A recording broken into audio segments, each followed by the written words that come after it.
Hello everyone, কেমন আছো তোমরা সবাই? আশা করছি সবাই ভালো আছো। তো আজকে শেয়ার করব ডিটক্স ওয়াটার। ডিটক্স ওয়াটার কিন্তু আমাদের শরীরের জন্য খুবই উপকারী এবং হেলদি। এটা সারা দিন আমাদের শরীরকে ডিটক্স রাখে এবং রোগের থেকে দূরে রাখে। তো এটা বানানোর জন্য প্রথমে আমি নিয়ে নিব সিম্পল জল, তার মধ্যে দিয়ে দিব পুদিনার পাতা, তারপরে দিয়ে দিব শসা, গাজর, তারপরে এর মধ্যে দিয়ে দিব বিটরুট আর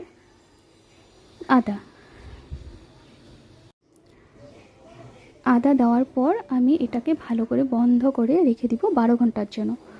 12 ঘন্টার মধ্যে এর মধ্যে সৃষ্টি হয়ে যাবে গুড ব্যাকটেরিয়া। গুড ব্যাকটেরিয়া কিন্তু আমাদের শরীরের জন্য খুব উপকারী। আর এটা তোমরা কে কে খাও বলো তো? আমরা তো রেগুলারই খাই, রেগুলার এটা বানিয়ে রেখে দিই। এটা হচ্ছে পরের দিনের ভিডিও। পরের দিন এটা 12 ঘন্টা পার হয়ে যাওয়ার পর আমি এটাকে ছাঁকনি দিয়ে ছেঁকে ঢেলে নিব। এটা খেতেও কিন্তু খারাপ লাগে না, ভালোই লাগে, খুবই ফ্রেশ এবং হেলদি।